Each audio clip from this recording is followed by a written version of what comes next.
நிறைய ரசிகர்கள் இருக்காங்க விஜய் டிவிக்கு. ஆனா இலங்கை தமிழர்கள் மட்டும் ஒரு ரொம்ப ரசிப்பாங்க எங்களை. அது என்னன்னு தெரியாங்க. லண்டன் போனப்பையும் சரி, பிரான்ஸ் போனப்பையும் சரி, இதெல்லாம் போயிருக்கேன். ரொம்ப ஜாலியா இருக்கு சொல்றதுக்கு. வந்து நான் போற எல்லா பகுதிகள்லயுமே பேர் வந்து இருக்காது. பட்டிமன்றம் எங்களுக்கு 1 மணிக்கு 2 மணிக்கு தான் முடியும். நாளை காலையில 5 மணிக்கு தான் பஸ் இருக்கும். அப்ப அந்த 3 மணி நேரம் அந்த பஸ் ஸ்டாண்ட்ல, கொசுக்கடியில, அந்த டாய்லெட் பக்கத்துல, எங்கெல்லாம் வரைக்கும் அவங்க பேசக்கூடிய தமிழ் தான் நான் நிஜமான தமிழ்னு நம்புற ஆள். நான் ரொம்ப ரொம்ப பாசக்கார மனிதர்கள். சோ அவங்க எல்லாருக்குமே என்னுடைய வாழ்த்துக்களும் என்னுடைய காதலையும் உங்ககிட்ட அப்படியே கொடுத்துட்றேன். ஹஸ்பண்ட் வந்து நான் எப்பவுமே கிண்டல் பண்ணுவேன். நீங்க ஆன் த கேமரா இல்ல, ஆஃப் த கேமரால வந்தாலும் அப்படிதான் இருக்கும். சம்பளத்துக்கிட்டே தான் இருப்பேன்.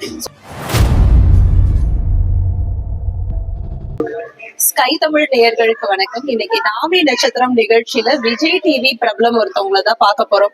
சாதாரணமா பிரபலங்கள் அப்படின்னா அவங்க கூட ஒரு புகைப்படம் எடுக்கிறதுக்கா இருக்கட்டும், இல்ல ஒரு கை கொடுக்கறதுக்கு கூட யோசிச்சு போவோம். ஆனா இவங்களை பார்க்கும் பொழுது மட்டும் அக்கா நல்லா இருக்கீங்களா அப்படின்னு அப்படியே உரிமையா கேட்க முடியும். இவங்க அறிமுகமான அன்றில இருந்து இன்னைக்கு வரைக்கும் அதே குணத்தோட இருக்கிறதுனாலவோ என்னவோ இப்படி ஒரு உயரத்தையும் அடைஞ்சிருக்காங்க. ஆமாங்க, நகைச்சுவை நாயகியா, தொகுப்பாளினியாக மட்டும் இல்ல, பட்டிமன்ற பேச்சாளராக, சமூக ஆர்வலராக பல சமூக சேவைகளும் செய்துட்டு இருக்கிறாங்க. இப்படிப்பட்ட ஒரு குணமான ஒரு பெண் நகைச்சுவை நாயகி நிஷா அவர்களை தான் சந்திக்க போறோம். அறந்தாங்கி நிஷா அவர்கள் இதோ நம்மளோட இருக்காங்க. நிஷா அக்கா எப்படி இருக்கீங்க? நல்லா இருக்கேன், சூப்பரா இருக்கேன். நீங்க இன்ட்ரோடியூஸ் பண்ணும்போது நான் இப்படி எல்லாம் பண்ணலாம் அப்படின்னு ஆசையா இருந்தேன். கேமராமேன் தம்பி மேல உள்ள ஒரு சின்ன மரியாதைனால அந்த பையன் பாவம் அப்படிங்கிறதுனால விட்டுட்டேன். சூப்பரா இருக்கேன். ஸ்கை தமிழ் நேயர்கள் அத்தனை பேருக்கும் என்னுடைய வாழ்த்துகளும் வணக்கங்களும். எப்படி இருக்கீங்க? சூப்பரா இருக்கும் அக்கா. எப்படி உங்களுக்கு? எனக்கு தெரியும் கடவுளுக்கு அடுத்ததாக உங்களுக்கு வந்து மேடையும் மைக்கும். ஆமா, மைக்கு தான் எங்களுடைய எப்படி சொல்றது, இது இல்லைன்னா நம்மளால இருக்க முடியாது. ஏன் அப்படி ஒரு காதல் அது ரெண்டுக்கு மேலேயும்? அதாவது இப்போ நான் என்ன நினைக்கிறேன் அப்படிங்கறத இவங்க கிட்ட சொல்றேன். இவங்க அப்படியே அதை உங்ககிட்ட கொண்டு வந்து சேர்க்கிறாங்க. எல்லாத்தையும் விட நாங்க மேடைகள்ல இன்னைக்கு நிறைய பயணிக்கிறோம் அப்படின்னா எனக்கு ரொம்ப, நான் கிச்சன்ல கரண்டியை பிடிச்சதை விட மேடையில மைக்கு பிடிச்சதுதான் அதிகம். சோ இப்ப ஒவ்வொருத்தவங்களுக்கும் அந்த தொழில் பண்ணும் போது அந்த தொழில் என்ன யூஸ் பண்றாங்களோ அந்த டூல்ஸ் தான் அவங்களுக்கு வந்து ஒரு பெரிய பிளஸிங்கா இருக்கும். எனக்கெல்லாம் நீங்க இன்னும் சொன்னா நான் ரொம்ப மைண்ட் அப்செட் ஆனா கூட என் வீட்டுல மைக்லாம் வச்சிருக்கேன். அதெல்லாம் எடுத்தெல்லாம் பேசிட்டு இருப்பேன். ஆமா, அந்த மாதிரி ஒரு சென்டிமெண்டான விஷயம் மைக் அப்படிங்கிறது. அதே மாதிரி மேடை அப்படிங்கிறது வந்து எனக்கு என் அம்மாவுக்கு அடுத்து. அதுக்கு நம்ம ட்ரூவா இருக்கணும், இல்லைன்னா அந்த மேடை என்னைக்கு வேணாலும் நம்மள வந்து காலை வாரிரும் அப்படின்னு நான் பெருசா நம்புவேன். அந்த மேடை ஏறிட்டோம்னா ஏனோ தானோன்னு ஏறக்கூடாது, அதுக்குன்னு உழைப்ப போடணும். அங்க நம்ம ஏதாவது ஒண்ணு பண்ணணும். ஒரு நாள் யாராவது சிரிக்கலாம், அன்னைக்கு அந்த காசு உடம்புல ஒட்டே ஓட்டாது. அது நான் யோசிக்கேன், இருந்தாலும் சிரிக்காம போயிட்டாரு அப்படின்லாம் யோசிச்சுருவேன். சோ அதனால எனக்கு இந்த மைக், அந்த மேடை அப்படிங்கிறது கண்டிப்பா இறைவனுக்கு அடுத்துதான். சூப்பர் அக்கா. அப்புறம் எங்களுக்கு எல்லாம் வந்து பஸ் ஸ்டாண்ட், ஒரு பேருந்து நிலையம் அப்படின்னா ஒரு கொஞ்ச நேரம் வெயிட் பண்ணி ஒரு பஸ் ஒரு ரூபாய் ஏறி போவோம் இப்படின்ற அளவுக்கு தான் சொல்லுவோம். மிஞ்சி போனா ஒரு பையனை பாப்பா பொண்ணை பாப்பா அவ்வளவுதான். ஆனா எனக்கு தெரியும் நிஷாக்கா அவர்களுக்கும் பேருந்து நிலையத்துக்குமான ஒரு தொடர்பே இருக்கு. அது வந்து உங்களை இன்னும் மேல நகர்த்தி கூட்டு போயிருக்கு ஒரு அடுத்த கட்டத்திற்கு. அதை பத்தி எங்கள்கிட்ட சொல்லுங்க. ஐ திங்க் கோயம்பேடு கேக்குறீங்கன்னு நினைக்கிறேன். கோயம்பேடா? ஆமா, நீங்க கிட்டத்தட்ட 4 மணி வரைக்கும் காத்திருந்து நீங்க வந்து அதாவது காத்திருந்து ஆக்சுவலி நிஷாவுக்கும் பேருந்துக்கும் பட்டிமன்ற பேச்சாளர்கள் யாரை எடுத்தாலும், ஏன்னா நான் பட்டிமன்றத்துல பயணிக்கிற ஆள் தான். சோ அதனால நான் என்னுடைய எல்லா சக பேச்சாளர்களையும் இந்த இடத்துல சொல்லுவேன். குறிப்பா விபன் உடனே சொல்லிருந்தீங்க ஆம்பளைங்களா இல்லையா? பட்டிமன்ற பேச்சாளர்கள் எல்லா பெண்களுக்கும் பேருந்துக்கும் நிறைய தொடர்பு இருக்கு. கலைஞர்களுக்குமே பாடுறவங்களா இருக்கட்டும், யாரா இருந்தாலும். எனக்கு வந்து நான் போற எல்லா பகுதிகள்லயுமே பேருந்தே இருக்காது. பட்டிமன்றம் எங்களுக்கு 1 மணிக்கு 2 மணிக்கு தான் முடியும். நாளை காலையில 5 மணிக்கு தான் பஸ் இருக்கும். அப்ப அந்த 3 மணி நேரம் அந்த பஸ் ஸ்டாண்ட்ல, கொசுக்கடியில, அந்த டாய்லெட் பக்கத்துல, எங்கெல்லாம் ஆண்களுடைய பார்வை தவறா இல்லாம இருக்கோ அந்த இடத்துல எல்லாம் போய் நம்ம உட்கார்ந்துட்டு அந்த பேருந்துக்காக காத்திருக்கும் போது நிறைய யோசனை ஓடும். நம்ம கடைசி வரைக்கும் இப்படியே உட்காந்துருவோமா? நம்ம எப்படி நம்ம அடுத்த கட்டத்துக்கு போறது? எக்கனாமிக்கா நம்ம எப்படி நல்லா வர்றது? நம்ம குடும்பத்தை எப்படி நல்லா கொண்டு வர்றது? இந்த சொசைட்டியை நம்ம எப்படி, நம்ம யாருங்கிறத எப்படி காட்டுறது? ஏதாவது ஒரு விஷயம் பண்றது? இதெல்லாம் பல யோசனைகள் தோன்றதே பேருந்து நிலையத்தான். இந்த ஆம்பளைங்களுக்கு கக்கூஸ் போகும்போது ஐடியா தோணும்.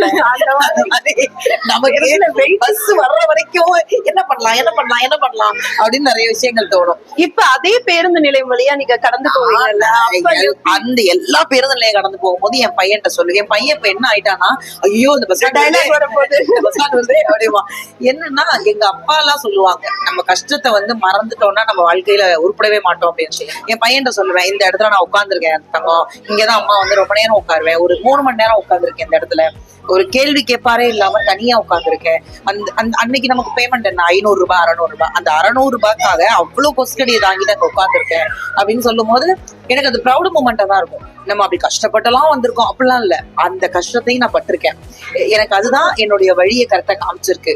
அந்த வழியில நீங்க அந்த மாதிரி இருந்ததுனாலதான் இன்னைக்கு நீங்க அந்த சமூக சேவை அதுவும் இறங்கி இன்னைக்குமே நீங்க என்ன பஸ் ஸ்டாண்ட்ல விட்டா நான் உட்காருவேன்.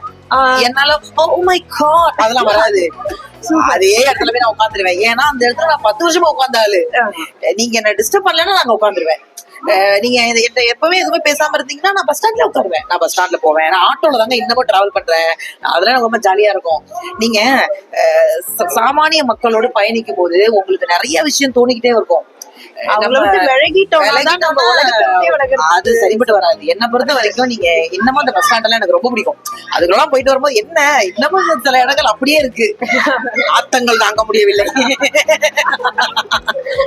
நோட் பண்ணுங்க. சரி அக்கா, நீங்க எப்படி அந்த சமூக சேவை இப்ப அப்படியே இறங்கி ஆரம்பிச்சீங்க? எந்த கட்டத்துல இது உள்ள நுழையணும் அப்படின்னு தோணுச்சு உங்களுக்கு? என்ன தொடர்ந்து பயணிக்கிறவங்களுக்கு தெரியும். நம்ம எப்பவுமே அது பண்றதுதான். அதாவது எப்பவுமே பெருசா பண்றது கிடையாது. பெருசா பண்ற அளவுக்கு இல்ல. சோ என்னால என்னென்ன பண்ண முடியுமோ, எங்கெல்லாம் ஒர்க் பண்ண முடியுமோ, இப்போ ஒரு ஹாஃப் அன் ஹவர் கூட நம்ம பனை விதை நடுற விஷயமா பேசிட்டு இருக்கோம். சோ தொடர்ந்து அதையும் நம்ம பண்ணிக்கிட்டு இருக்கோம்.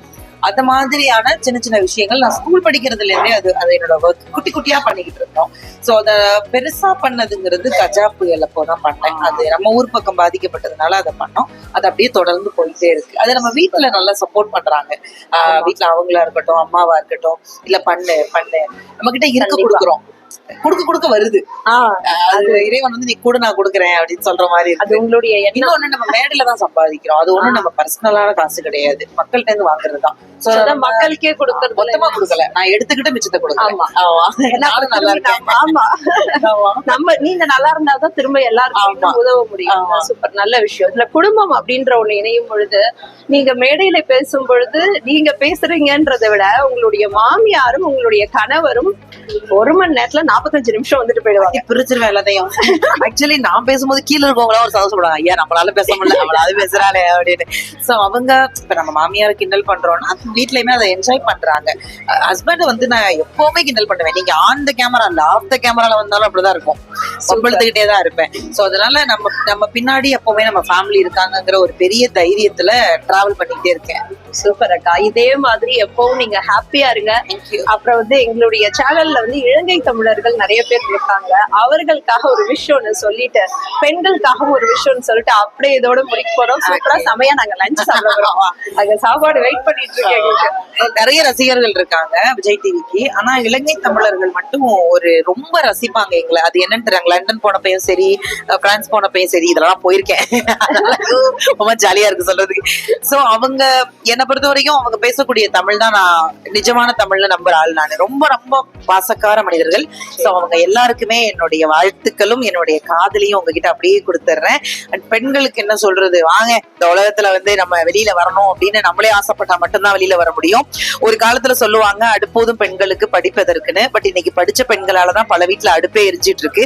அவ்வளோ தைரியமா இன்னைக்கு ஜமீமா, இன்னைக்கு நம்ம கிரிக்கெட்ல இன்னைக்கு எனக்கு அவ்வளோ அவ்வளோ அவ்வளோ ஆனந்தமா இருக்கு. அண்ட் இப்போ கபடியில கார்த்திகா அப்படின்னு ஒவ்வொரு இடத்துலயும் பார்க்கும்போது எதெல்லாம் முடியாதுன்னு ஒடுக்கப்பட்டோமோ இன்னைக்கு எல்லாத்துலயுமே அதை அடிச்சு தூக்கி போட்டுட்டு வெளியில வர்றோம்.